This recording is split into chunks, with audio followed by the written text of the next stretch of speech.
لآية حوتن خواهي يرى فرمي هم الذين يقولون لا تنفقوا على من عند رسول الله حتى ينفضوا ولله خزائن السماوات والأرض ولكن المنافقين لا يفقهون. يعني أوانا كألين هيج خير وشاكيك لقلني الراوكي خواهي مكة بارو ساماني مدني تاو كساني لدورورين لي دور كونو بلاوي لي بكن شكا فقيرة بها وكاتناتو أنا يارمتي خلشي تربدا آخر خو گەنجینەی هەر هەموو ئاسمانەکان و زەمین هی خوای گەوران بەڵام دووڕوەکان پەی بەوە نابن دووڕوەکان ئەقلان بەوە ناشکن. ئینفاق کە لە زمانی عەرەبیە لە نەفەقەوە هاتووە بەخشینە ئەسڵەکەی زیادەی سامانە و هەر بۆ ئەوە تەرخان کراوە کە بدرێتە کەسانێکی تر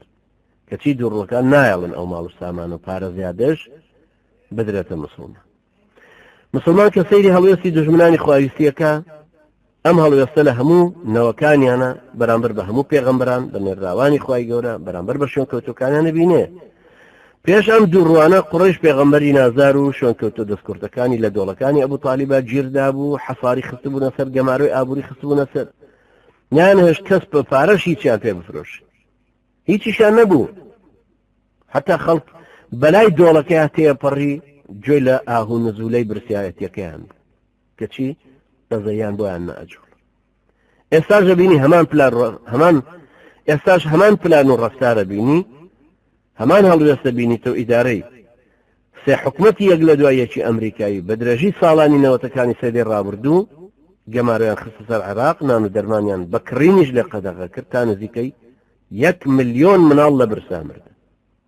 سینە خۆشی کە هیچ ئاسەواریان نەمابوو بە پێی تەقریری ئومەم متحیدە گەڕاونەتەوە بە عێراق هەمووی گەڕایە ئێستا زیاتریش گەڕاوەتەوە لە مدەی ئەم 5 ساڵی احتیلال.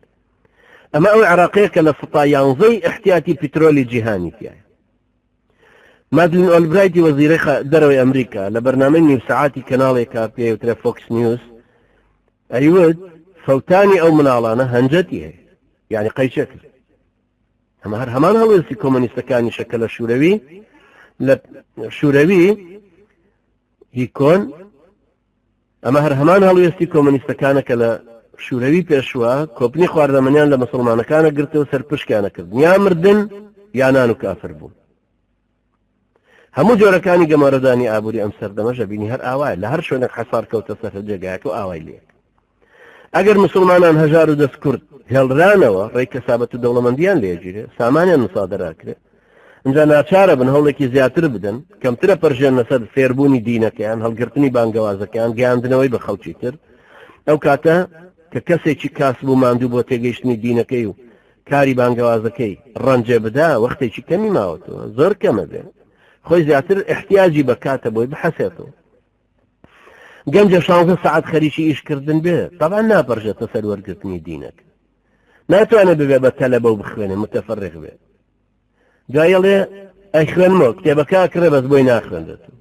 ئەڵێ نا گوێی لێگرم کە گوێی لێگرە خەوی لێکرێ ماندووە. بۆیە دوژمنانی ئیسلام هەوڵەدەن دایمە مسلمانان فەقیر بن سەیریکەن بەسیترین پارە کۆکردنەوە نایڵن پارەکە کۆ بکرێتەوە لە ڕێی مسلمانانەوە تەنانەت حەواڵەکردنەکە مناعەتی نییە لێ حەواڵی کە بە ڕێگای کام کافراڵێ حەواڵێکە بەڵام ئەگە بزانێ ئەم سەر و ئەو سەری چێ بۆیە زۆر ضروریە ئێمەش حتا بتوانین نهێنی تریکەین. $5 دەبێ چیچکە با کەس نەزانێت $5,000 دەبێ چیچکە با کەس نەزانێت با درەنگتر بگە بەڵام بێخەمتر بگە. هەموو جۆرێکی گەمارەدانی ئابووری لە هەموو سەردەمێکە هەر ئاوایە مسلمان هەژارەکرێ دەستکورتەکرێ بۆی نەپەرشێتە سەر بانگەوازەکەی. ئەگەر لە بەرامبەر ئەم پلان و ڕەفتار و هەڵوێستە نەگۆڕی ئەهلی کوفر و دوژمنانی ئیسلامە کۆمەڵێک مسلمانی دڵسۆز و شارەزا بۆ باری ئابووری بانگەوازەکە متەفەرغ نەبن ئەرکی خەرجی کارە ئیسلامیەکە نەخەنە سەر شانی خۆیان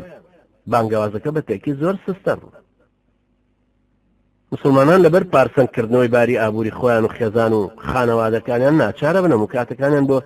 بژێوی ئەوان تەرخانکەن بەڵام بە پێچەوانەشەوە ئەگەر یەک لە مسلمانان شوێنێکی ڕێک و پێچی هەبوو بڕێک پارەی مانگانەی لە خەرجی خۆیان گرتەوە دای بە سەرکردایەتێک دای بە پێشەوایەتێک دای بە کارێکی ئیسلامی خۆیان ڕێژەیەکی زۆر کاریگەری لێ پێیابێ. با بۆ نمونە ئەگەر 1000 مسلمانی کورد لە ئەوروپا یەکی ڕۆژانە €1 کە ناکاتە نرخی ساردیەک بخەنە بەیتولمالەوە يعني هەر یەکیان بێ ئەوەی زۆر بایەخ بە ئەنجامەکەی بدا بڕی 365 یۆرۆی لە ساڵەکە خستۆتە بەیتولمالەوە. مادام 1000 کەسیشن یعنی بڕی 365,000 یۆرۆ بێ ئەوەی کاریگەری لەسەر پارە و سامانی کەس هەبێ کۆبوت. ئەم پارەیە سەرماییکردنەوەی چێشخانەیەکە. تۆ هەر بەو ساڵە چێشخانەیەکت کردن کەوا بوو هەروە بڵێ ئەگەر مسلمانانی پابند و دینداری ئەوروپا کە زیاتر لە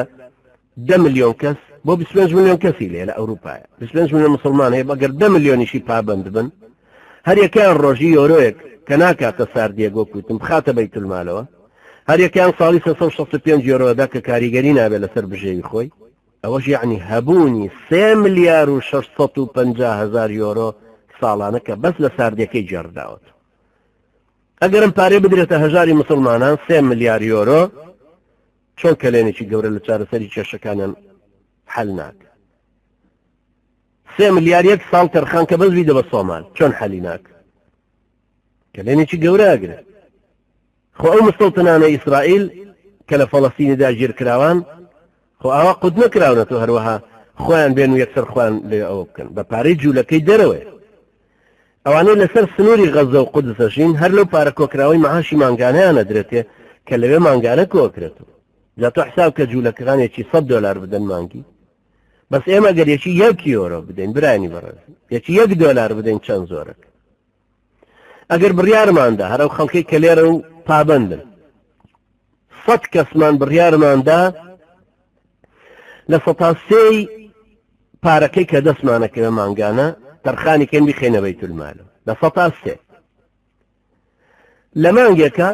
تۆ $50 دانا ئێمە کەوابوو $150 دانا بێ ئەوەی کاریگەری لەسەرمان دروست کرد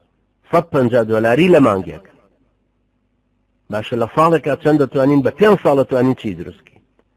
بەڵام بە شەرتە نەبێ بە گەڕە لاوژێ پارەکە لە شوێنێک کۆبێت و عەقڵێکی دوایی بەرنامەی بۆ دانە استراتیژی ئیشکردن کارکردن نەک خەڵکی وەکو زەر نەقوتە هەر کۆمان کردە و بیخێنە دەمیانەوە کۆتایی پێنایە چونکە ئەوش تەمەڵە بێ هەر فێرە بێ بەوەی کە هەر بیکەین بە دەمیان. بەڵام تۆ گەر هاتوو بڕیارتدا حسابت کرد 500 بێوەژنمان هەیە ئەم 500 بێوەژنە 500 مەچینەی خەیاتیت بۆ کڕی بۆ تۆ کاریگەر نابێ مادام بەیتولمالەکە ئەوەندەی تایە 500 مەچینەی خەیاتی خۆی پێ بەخێوەکە. خاستەن ئەگەر توانیمان مەشروعێکی وا بکەین ئینتاجەکەی خۆی لێ بکڕینەوە قماشی بە تۆپ بۆ دێنی هەرزانترەکەوێ بڕۆ فستانی کچان و بیجامەی مناڵانی لێ بتور بە دەستە لێ کڕیتەوە لە بازاڕە فرۆشتێتەوە هەراوای سەر عەرەبانەکە توانێ یا فەقیرێکی ترمانەیدا بە کۆڵ یا بە کۆڵانان ئاگەڕێ و هەرزانترەی فرۆشت. ئاوا توانین کاری خۆشمان ببینە پێشتر محتاجی کەسیش نابین لە کەسیش ناپاڕێنەوە بڕیاری خۆشمان بەسەر بەستانە و سەر بەرزانە و سەر بەخۆیانە ئەدەین هیچ کەسێکیش ناتوانێت تەدەخولی تیا بکات هیچ وڵاتێکیش ناتوانێت لێرە پێت بڵێت تۆ میۆرۆیت بۆچی خستۆتەوە قوتووە وڵا خستومەتەوە بۆی مەشروعێکی ئەو قوربە سەرانی پێسەر کرد. ئەمە جگەلەوەی کە دوێنێ برایەک تەلەفۆنی کردی قسەم کردووە لەگەڵ پاکستانیەکە وتومانە وڵا خێرشتیوا کۆکەینەوە بۆ کوردستان چێتی باشە منش $500 دەم بۆ بێوەژن و فەقیرەکە کە هەوو باشە تۆ چەند خەڵکێکی تر هەیە عمقێکی ئیسلامی زۆرمان هەیە قسەیان لەگەڵا بکەین بەڵام ئێمە ئیشی خۆمان مرەتەب بکەین منەظەم بکەین ڕێک و پێکی بکەین بەس ئەوەندە یەک ڕۆژ پارەی ساردیەکانمان دانی 1 یۆرۆ بڕیار بدەین دانی یان لە 103 خۆت 100 کەس بڕیار بدە بڵێ ئێمە ئەوەندە دامنێ. ئەگەر زیندوومان دوای ڕەمەزان بۆ هەندێک لەو برایانە ئەنووسم نامانێرە مەڵم جەنابەت یەکێکی لەو 100 کەسەی کە من گومانی باشم بە جەنابەت هەیە. ئەگەر ئەمە 100 کەسەمان بڕیاردا وتمان یەکی لە 103 خۆتان دابنێن معناوی ئەمە ئیشێکی مەشروعێکی زۆر گەورە توانین بە حەول و قووەتی خۆی گەورە تەرتیب بکەین و هەر ببێتەوە بە واریداتێکی بەیتولمال و کاروباری مسلمانانیش بگاتەوە کەوا بوو کاتە دژمنانی ئیسلام ئەقلیان پێشکە ئەڕۆن لەسەر مستەوایکی دەوڵەتی و دەسەڵاتی سیاسی هەموو اقتصادەکەن و بەردەستی خۆیان و مسلمانان فەقیر و هەژارەکەن ئێمە ئەتوانین لە گۆشتی ڕانی خۆمان بکەینەوە بیخۆین لە منەتی قەساب باشترە هەرچەنەوە کابرای قەساب دزیوێتی مافیەوە مخەڵکی تریشی تیا کەوا بوو ئێمە ئەتوانین بەو شێوە کاروبارێکی خۆمان بکەینەوە. بۆیە ئیسلام هاتووە بۆی مجتەمع مسلمانەکەی خۆی ڕاگرێت دەسەڵات کافر بێ مرتد بێ مەلعون بێ محارب بێ مسالم بێ خەلێفایەتی بێ هەرچی شتێک بێ ئیسلام پشتێکی زەکاتی بۆ ئەوانە تەرخان کردو کەنەوە مسلمانن تا دڵیان بە هاوکاری و برایەتی ئیسلامەکەیان خۆش بێت تا پلان و ڕەفتار و هەڵوێستێکی ئیمانی بێ و بەرامبەر بە پلان و ڕەفتاری هەڵوێستی دووڕوە کافرەکان بوەستێتەوە ئەوی نەو مسلمانە منافقەکانی بەجێشت و کافری بەجێشت و هاتۆ لای مسلمانەکان باوەشی بۆ گرنەوە برایەتی و خۆشەویستی و محتاج و زەکاتەکە دێن ئەویش یەکێکە لەوانەی کە پێش ئەنجا ئەو مسلمانانە بەوە گەر بترسێن ئەگەر ئیسلامیان وەرگرت و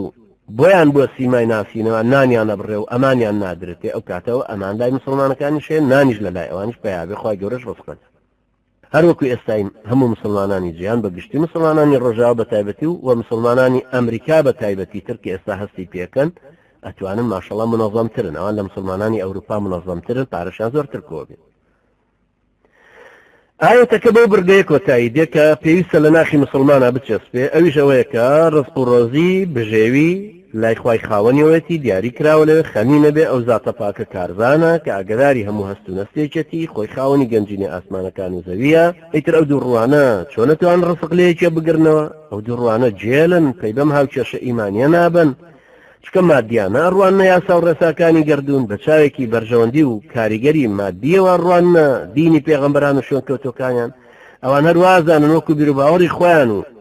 وا لە بواری ئالمە و سالمەی کڕین و فرۆشتن و تەنازول پێکردنان لای مسلمانەوە بەڵگە نەویستە کە سەری بێ ڕسق وا لە ژێرگڵەوەیە وەکو کوردەڵ ئەوە لە قەناعەتی مسلمانانە جێگیرە نەکەر لە هەست و نەستیا کە خوای کردگار و خاوەن خۆی ڕۆزی دەرە بەڵام ئەم بانگەوازە خوایە پێویستی بە بەخشین هەیە بە پارسەنگی ئابووری هەیە بۆ کاریگەری سەرکردە و بانگەواز و ڕاگررتنی شوێنکەوتەکانی هەیە ومێدەوارم خوای پەروەردگار ئێمەش و ئێوەش سەرکەوتوو کەمان خاوتە ریزی ئەو مسلمانانەی کە دینەکەی خوای پەروەردگار سەرەخەن دائیمە هۆشتان لەوە بێ کە کارتان چۆن منەظەمترکەن ناڵێم کاری حیزبی چکەم بۆ خۆم لە حیزبایەتێکە ڕاکەم بەڵام کارمان ڕێکخین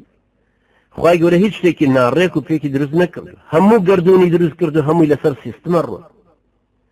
ئەم دینەی ناردۆتە خوار و هەمووی بە پێی سیستمێک ناردۆتە خوار ئاەتەکان هەمووی لە کات و شوێنی پێداویستی هاتوونەتە خوار خەڵکەکەی گەشە و نەشونما پێ کردو بەرەوە کۆمەڵکاریەک هەڵی ناون پەروەردەی کردوون دروستی کردوون هەموو تعلیماتێکی ئەم پێغەمبەرە نازدارە عەلەیهی سەڵات وسەلام ئاوا بینای کۆمەڵگەکەی کردوت ئێمە ضروریە لەسەر ئەم قورئان و سونەتە خۆمان ڕاگرین پابەند بین بەم دینەوە یەکتری بناسین لەگەڵ یەکتری هاوکار بین برانی بەڕێزم خۆ من دڵنیام لەوە کە ئەم برا بەڕێزانە خەڵکێکی سەخیان تایە وەڵڵا ئێمە پێویستیمان بە $1000 بوو بۆ کتێب چاپکردنێک برایەک 5,000 دە وتمان $1000 کتێبێک چاپەکەین وتی من ئەوە پارەی 5 کتێبە دە دڵنیان لەوە کە ئەو مسلمانانە الحەمدلله خاوەن سەخاوەتن بەڵام ئەگەر بێت تۆ داوای لێ نەکەی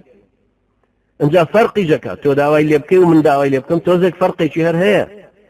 دڵنیا بێ کە گەیشتۆ لای من وەگاتەوە بە مسلمانان منش کە قائیمەیەکی بۆ دێنەوە گەیشتۆ بە مسلمانانە مەرجنێ من ناوی کەس و کارەکانی پێ بڵم هێو خەڵکەی پێ بڵم ئەم هەموو ناوە مەرجنێ بڵاو بێتەوە بەڵام سێقەمان لەسەر دینی یەکتری هەیە کە الحەمدلله ئەمە شوێنەکە گەیشتۆ بۆ جێگایە لەبەرەوە زۆر ضروریە برانی بەڕێزم دائیمە ئاگامان لە یەکتری بێ دائیمە هۆشمان لە لای یەکتری بێ بەخوا قەسەم ئەوەی کە پێمانە کرێ زۆر لەوە خەیاڵی ترە کە تەسەورەکەین پێمان ناکرێ زۆر لەوە گەورەترە وای پەروەردگار ئێمە شوێوەش سەرکەوتوو بکە زەورەی هەمومان یەکخا بڵان کا بە کۆمەڵکارێکی بەهێز بەزەیمان بە یەکترا بێتەوە خۆشەویستیمان بەرامبەر بە یەکتری هەبێ